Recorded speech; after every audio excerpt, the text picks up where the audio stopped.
Today's revision module. Once again, I am going to explain the distinction between final and intermediate goods. How are we going to identify कि final goods कौन से हैं और intermediate goods कौन से हैं? Though this revision module I have already sent you, but still we have to do it again because I found that some of you are still confused about that. So I'm looking at this final and intermediate good distinction in a different way, with a different perspective. इसको understand करने के लिए सबसे पहले समझो कि in a two sector economy there are two consumers for all different types of goods. एक set of consumers है हमारे हाउस होल्ड्स और एक सेट ऑफ कंज्यूमर्स है हमारे firms. There are two sets of consumers, households and firms. ये दोनों consumers हैं जो गुड्स एंड सर्विसेज दोनों चीजों को परचेज कर रहे हैं. सबसे पहले हम एग्जांपल लेते हैं ऑफ नॉन ड्यूरेबल गुड्स.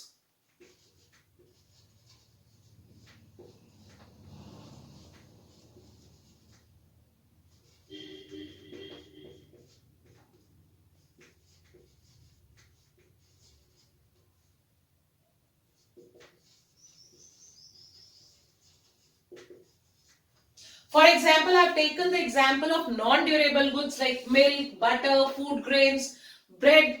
ये सारे ऐसे गुड्स हैं जो बहुत ज्यादा टाइम तक चलने नहीं वाले हैं, एक दिन दो दिन at the most. So these non-durable goods, when they are purchased by the households, these non-durable goods, when they are purchased by the households, we call them as final goods. क्यों? क्योंकि हाउसहोल्ड्स ने purchase किया, not for the value added. Next type of goods which we are going to take are the semi durable goods.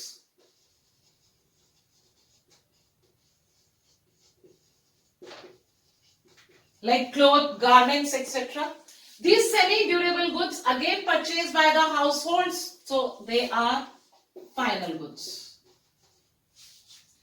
Other types of goods.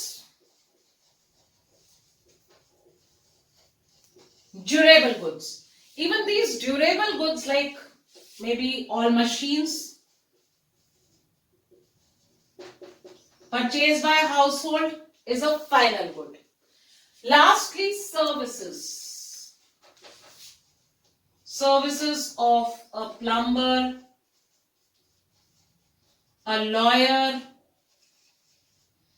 ये सारी services किसने purchase की है या पे किया है इन सर्विसेज के लिए? हाउसहोल्ड्स ने. So this becomes a final good.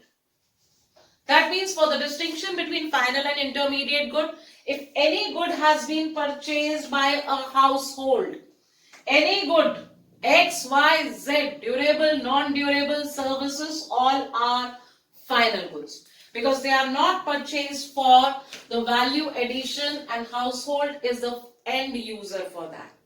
We come to the firms now. Firms जो good purchase करती हैं, वो goods जो investment के काम आते हैं.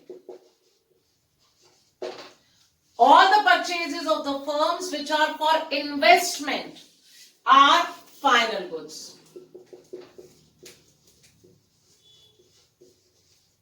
Investment मतलब machines which are the assets for the firm. Those goods which are the assets for the firms और एक साल से ज्यादा चलने वाले हैं, those are the final goods. Whereas those goods which are purchased by the firms for consumption means they are used up in the same year, used up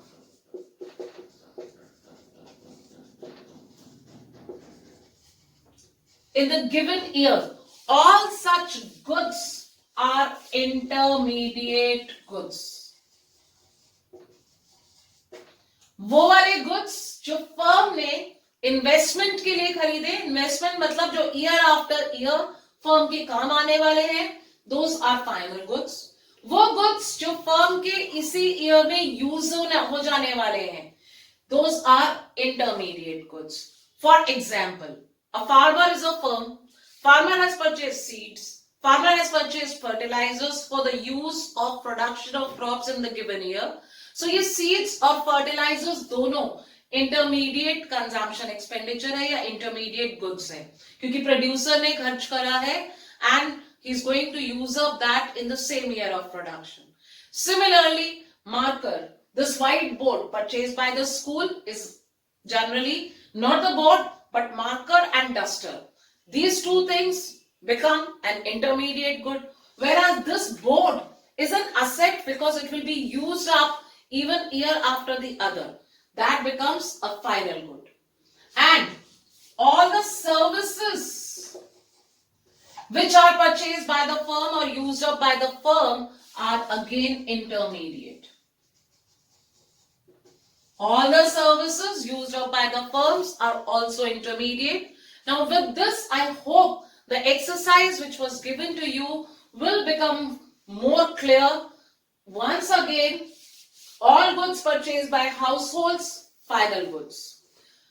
Firms, goods purchased for consumption or services which are availed and are used up in the same year of production are intermediate.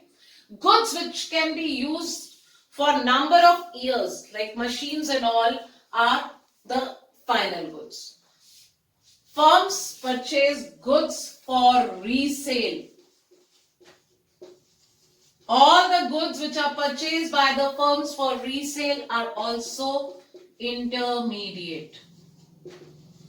If a machine dealer purchases a machine for resale or an automobile dealer purchases an automobile for resale, that is an intermediate good. Now in this PPT, we'll be looking at the revision for nominal and real GDP and GDP and welfare. Basically, nominal and real GDP, we have to look at the differences between the two. Why are we starting this? पढ़ क्यों रहे हैं? Because हमारे लिए जो growth के लिए या वेलफेयर के लिए सबसे बेस्ट इंडिकेटर है real GDP. Comparing output over time is best done with the real output which is nominal output and adjusted for inflation.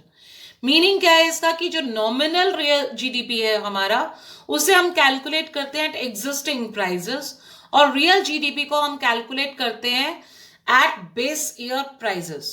Nominal GDP is calculated at base existing prices, that means current prices, whereas real GDP is adjusted for inflation.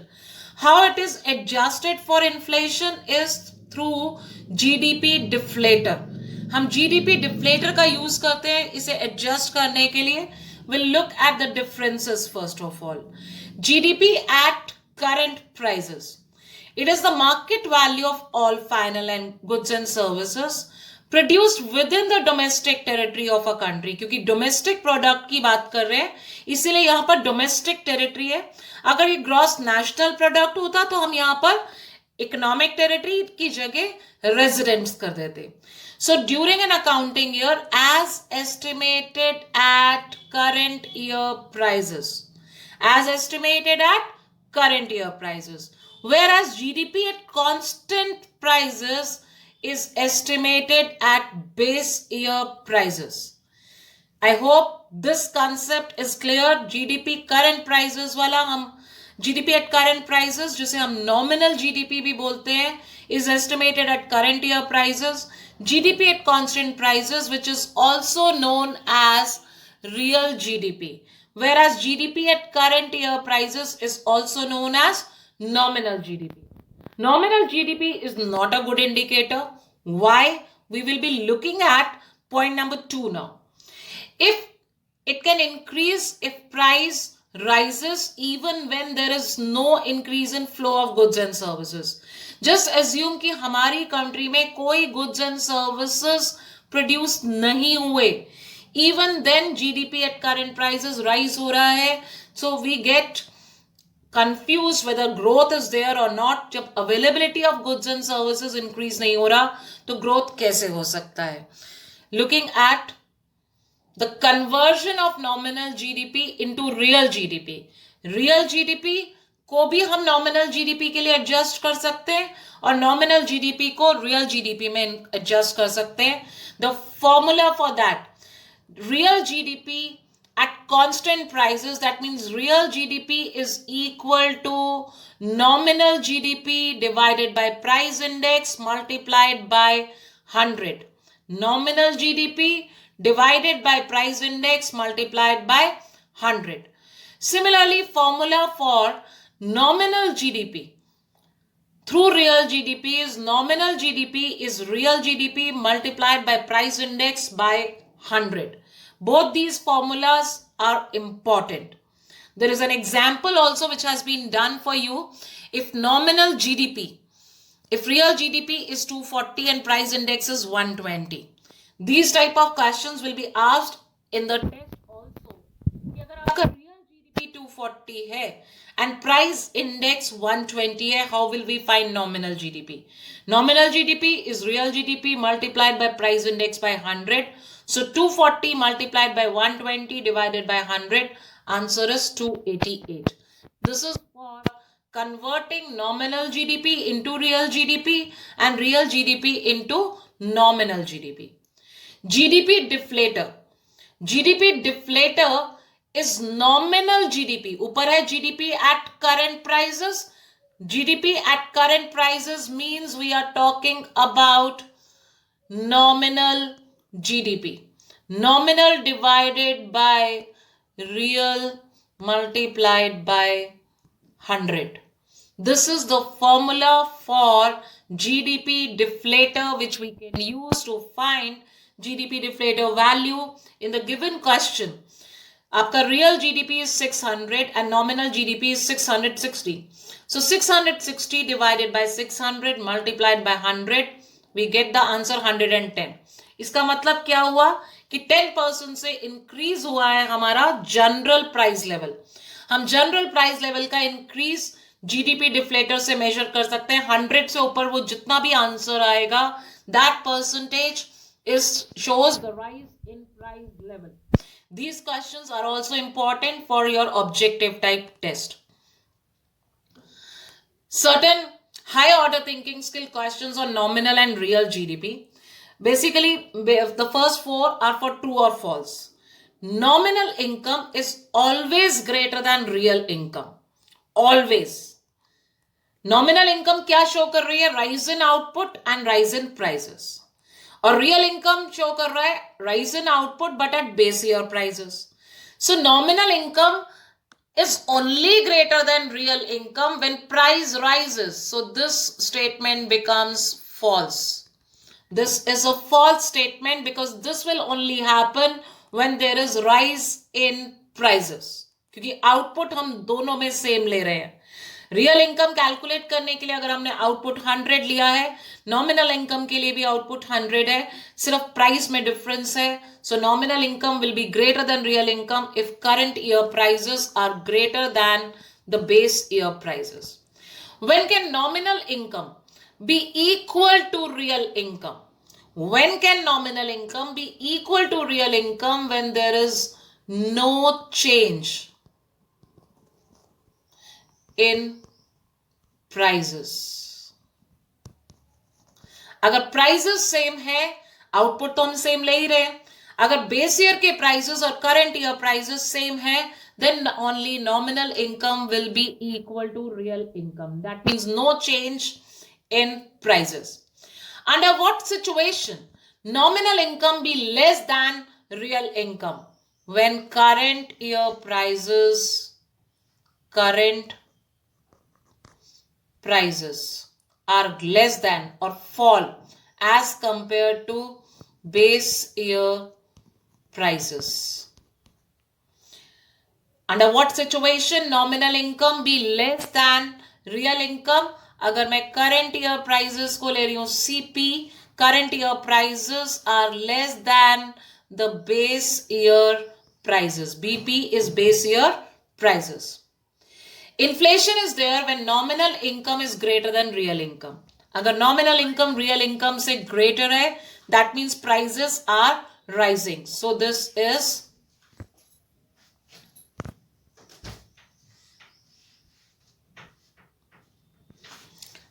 is true.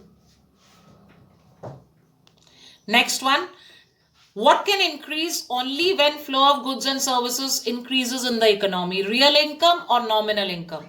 Correct answer is real income. Real income can increase only when flow of goods and services increases in the economy.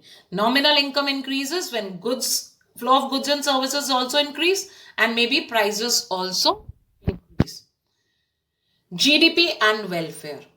There are no questions based on that, but GDP and welfare a concept है which explains us that GDP is not a very good indicator of welfare because of major limitations.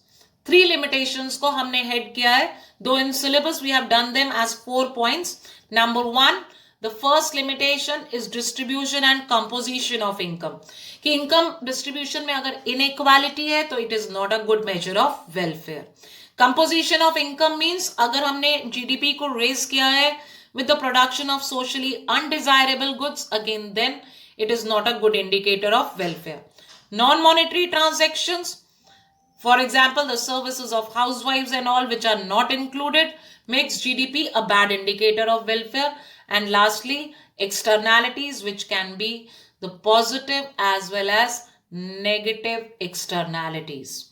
These are the major limitations for taking GDP as an indicator of welfare. Again, in the objective type questions, you could be asked to identify whether this particular thing is a limitation for taking GDP as an indicator of welfare or not. With this, we have completed this revision module. We will be continuing with revision modules in the coming days and even with the live classes. Keep your doubts ready. We will be discussing all the doubts.